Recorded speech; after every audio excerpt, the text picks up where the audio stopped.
So you always talk about after a game you've got to analyze it and look over. What did you see from last week against Cincinnati that you need to correct for this weekend? Yeah, I mean, I think for us we had a lot of opportunities. I think it was 15, 16 shots between the post and the bar. I think the goals obviously for us are poor goals. I think that's something that we were disappointed with. And I think our intensity could have been higher. Credit to Cincinnati, they took their chance as well. So for us it's a case of sitting down both collectively and individually and speaking about it and going through it. And we did that early on in the week, and then we dealt with it, we've moved on, and we've had a good week's training. So I've been really pleased with the attitude and the application in training, and we're looking forward to Saturday's game. So Andrew out, wasn't training with the team. Is he out for this weekend? Are there any other injury issues? We'll see how he is tomorrow. I mean, Andrew had severe burns on his feet, which is, like I spoke about Monday, I mean, that should have been avoided. I think for us, we've got a couple of lads that had heat exhaustion, people getting sick after the game, so we've had to manage a lot of that, which we have done. So we'll see again tomorrow. I mean, I think Andrew's his blisters are getting a little bit easier, but we just have to manage him and see how Coverage are feeling tomorrow as well.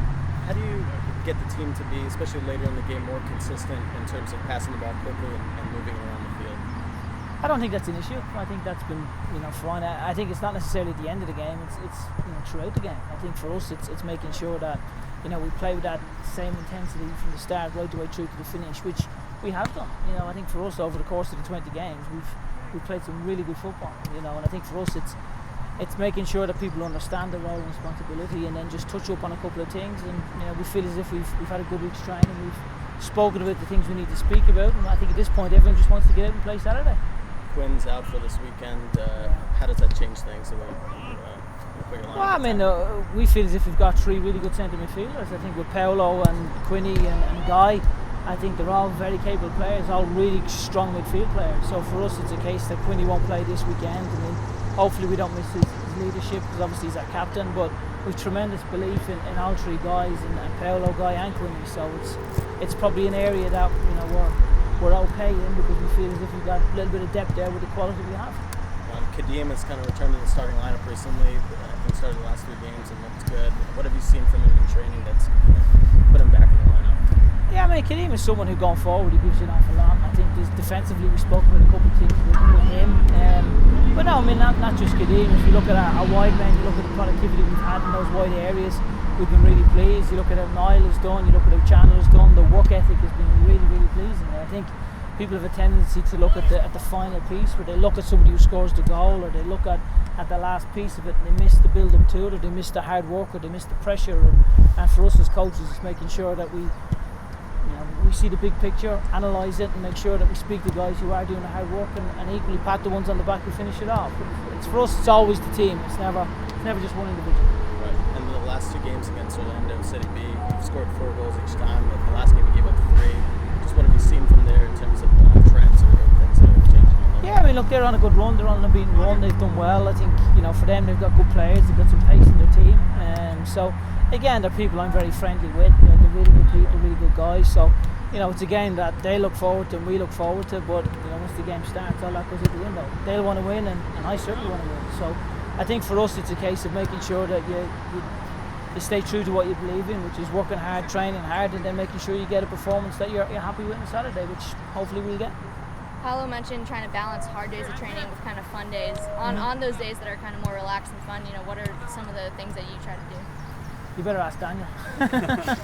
No, I mean, look, I think it's always a case of trying to get balance. I think it's, you can't continually beat people with a stick, and I think for us, we like to make sure we get good balance, and we love the guys. We enjoy working with them, and when they work as hard as they work, they're a pleasure to work with. So, for us, it's making sure there's a balance. There's some days, obviously, they're going to be pushed hard, and there's other days where you need to come off a little bit. That's part of our philosophy and the way we like to do things. You like this rain better than the heat? It's still pretty warm for me, to be honest. Yeah, I mean, at 10 to 4, when the dog was jumping up in the bed because of the thunder and lightning, I was certainly frustrated with that. I can't wait for my wife to get home. She can deal with the dog. So, what's your dog's name? Maggie. I didn't want too much of a dog, but when you get 2 kids and a wife, this is what tends to happen. Thanks, Coach. Just real quick, Chandler Hoffman is a guy with tons of experience. What kind of on the field coaching does he bring to your guys on there, and just? I think it is by example. I think when you look at the goals he scored, he's very he's very intelligent. He makes good intelligent runs. He's got good game understanding. You know, I think for him, his experience is not just Chandler. I think we've got guys in there that have great leadership qualities, and we've spoken about it this morning. I think it's important that you show leadership qualities, and that's something that we've asked on an individual basis and as a collective. That's something that we want to see, because we feel as if we've got really good young men, really good leaders in the changing room. So it's encouraging that side to come out and making sure that we get the most out of each individual that we have. Who's going to have the captain's on there? We'll have to see. There's a couple. I mean, it's a tough decision because there's a couple that are really in contention. So I mean, I think for us, it's something we place a lot of, I'd say, thought into.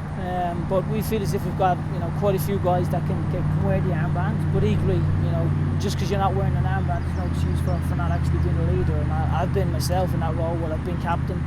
And then equally, whether I had the armband or I wasn't, I still felt as if I would speak and try and lead and be a captain. And that's something, again, we encourage from all the guys. And just because you wear an armband doesn't necessarily mean that you're just the one that speaks.